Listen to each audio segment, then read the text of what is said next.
every taluka has one Adarsh Vidyalaya government school. You can take admission there. ನೀನು ಏನು ಹೇಳ್ತಿದ್ಯಾ ನನಗೆ ತಿಳಿತಾ ಇಲ್ಲ. ನನಗೆ ಇಂಗ್ಲಿಷ್ ಬರುವುದಿಲ್ಲ. ಸಾರಿ, ನಿನಗೂ ಕೂಡ ಇಂಗ್ಲಿಷ್ ಬರುವುದಿಲ್ಲ ಅಲ್ಲವಾ? ನೀನು ಯಾವ ತರಗತಿಯಲ್ಲಿ ಓದುತ್ತಿದ್ಯಾ? ನಾನು 5ನೇ ತರಗತಿಯಲ್ಲಿ ಓದುತ್ತಿದ್ದೇನೆ. ನೀನು ಕೂಡ ಇಂಗ್ಲಿಷ್ ಕಲಿಯಬಹುದು. ಪ್ರತಿ ತಾಲೂಕಿನಲ್ಲೂ ಒಂದು ಆದರ್ಶ ವಿದ್ಯಾಲಯ ಶಾಲೆಗಳಿವೆ. ನೀನು ಹೋಗಿ ಅಲ್ಲಿ ಅರ್ಜಿ ತೆಗೆದುಕೋ. ಆದರೆ ಇದು ಹೇಗೆ ಸಾಧ್ಯ? ನನ್ನ ತಂದೆ ತಾಯಿ ಕಡು ಬಡವರು, ಶುಲ್ಕವಿಲ್ಲದೆ ಉಚಿತವಾಗಿ ಕಲಿಯಬಹುದು. ಈಗ ಅರ್ಜಿ ಹಾಕುವ ಒಳ್ಳೆಯ ಸಮಯ. ಫೆಬ್ರವರಿ 6 ಕೊನೆಯ ದಿನಾಂಕ. ನೀನು ಏನು ಹೇಳ್ತಿದ್ದೀಯಾ? ನನಗೆ ತಿಳಿತಾನೆ ಇಲ್ಲ. ಒಂದು ಕೆಲಸ ಮಾಡು, ನಿನ್ನ ತಂದೆ ತಾಯಿಗಳನ್ನು ಕರೆದುಕೊಂಡು ಆದರ್ಶ ವಿದ್ಯಾಲಯ ಶಾಲೆಗೆ ಹೋಗಿ ಹೆಡ್ ಮಾಸ್ಟರ್ಗೆ ಭೇಟಿ ಮಾಡು. ಆಯ್ತು, ಧನ್ಯವಾದ. ಒಳ್ಳೆಯದಾಗಲಿ.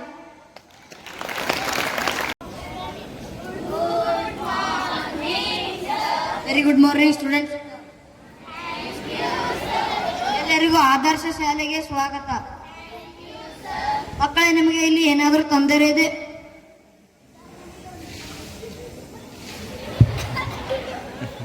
ಆದರ್ಶ ಶಾಲೆಯಲ್ಲಿ ದಾಖಲಾತಿ ಏನೋ ಆಯ್ತು, ಆದರೆ ನನಗೆ ಇಂಗ್ಲಿಷ್ ಬರೋದಿಲ್ಲ.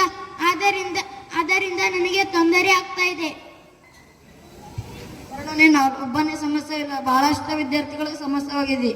ಹಾಗಾಗಿ ನಾವು ಒಂದು ಪರಿಹಾರ ಮಾಡೋಣ.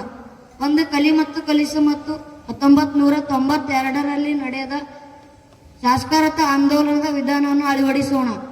ಕುಳಿತುಕೋ. ಅದರ ಪ್ರಕಾರ ಓದಲು ಬರುವ ವಿದ್ಯಾರ್ಥಿಗಳು 2 ವಿದ್ಯಾರ್ಥಿಗಳನ್ನು ದತ್ತಕ್ಕೆ ತೆಗೆದುಕೊಂಡು ಓದಲು ಬರೆಯಲು ಕಲಿಸಬೇಕು. ಯಾರಿಗೂ ಓದಲು ಬರೆಯಲು ಚೆನ್ನಾಗಿ ಬರುತ್ತದೆ ಅವರು ಎದ್ದು ನಿಲ್ಲಿ. ನೀವು ಕಲಿಸಲು ಸಿದ್ಧರಾಗಿದ್ದೀರಾ? ಹಾಗಾದರೆ ನಾವು ಒಂದು ಪ್ರಮಾಣ ಮಾಡೋಣ.